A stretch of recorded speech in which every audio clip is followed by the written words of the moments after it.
Bismillahirrahmanirrahim. Pada suatu hari Rasulullah SAW ditemui oleh malaikat Jibril. Rasul pun bertanya, "Ada apa wahai Jibril?" Jibril menjawab, "Wahai Muhammad, sesungguhnya hari ini Allah Subhanahu wa Ta'ala sedang mengobarkan nyala api neraka, dan seluruh para malaikat amat ketakutan. Mereka tidak tahu harus bagaimana. Untung aku ingat," kata Jibril, "bahwa engkau Muhammad adalah sumber cinta dan sayang Allah Subhanahu wa Ta'ala kepada alam semesta. Dengan alasan itu aku kesini, bertabaruk mengambil berkah dengan cinta Allah kepada dirimu, ya Rasulullah, ya Muhammad." Rasulullah terdiam beberapa saat, kemudian bertanya lagi, "Wahai Jibril, ceritakan padaku bagaimana neraka itu sesungguhnya." Jibril menjawab, "Wahai Muhammad, neraka itu bagaikan lubang-lubang yang terdiri dari 7 tingkat. Jarak antara satu lubang dengan yang lain ialah perjalanan 70 tahun. Lubang paling bawah adalah lubang yang paling panas." Nabi SAW meneruskan pertanyaannya, "Lalu siapakah penghuni lubang-lubang neraka itu, wahai Jibril? Sampaikan kepadaku, Jibril." Jibril menjawab, "Lubang yang paling bawah diciptakan untuk orang-orang munafik. Lubang yang berikutnya untuk penyembah berhala. Lalu untuk penyembah bintang dan matahari." Jibril terus menerangkan penghuni tingkatan neraka hingga lubang yang kelima, tempat umat Yahudi, dan yang keenam dihuni oleh umat Nasrani. Setelah menjelaskan penghuni 6 tingkatan neraka, Jibril diam cukup lama.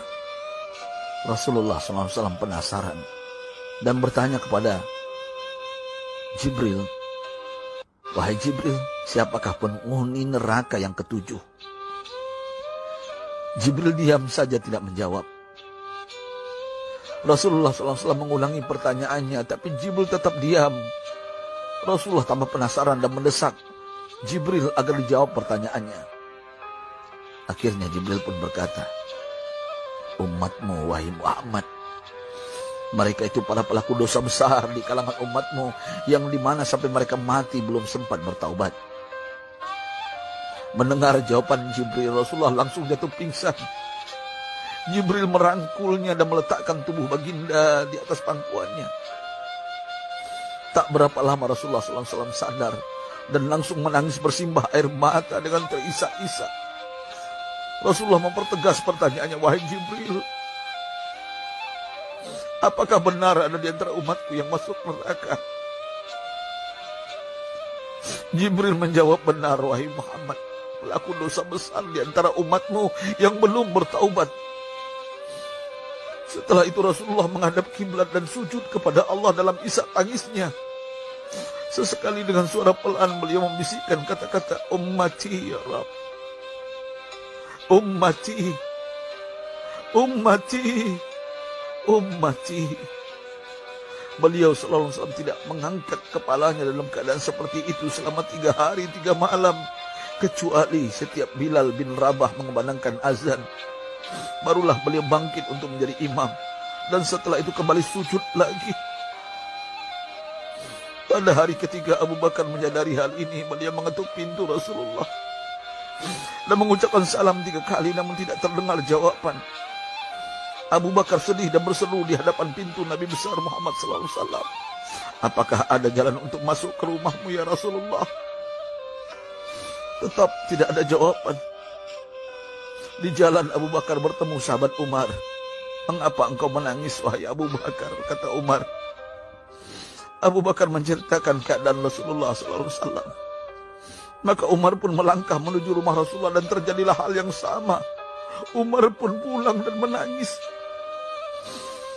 Di jalan Umar bertemu sahabat Salman Al-Farisi. Dengan terisak Umar bercerita kepada Salman hingga membuat dia amat sedih, namun tidak berani mengulangi hal yang sama.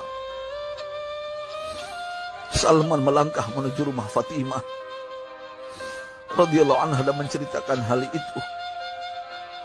Setengah berlari Fatimah menuju rumah ayah tercinta dan mengetuk pintu sambil mengucapkan salam. Mendengar suara lembut putri tercinta, sejuklah dada Rasulullah. Beliau bangkit dari sujud dan membuka pintu.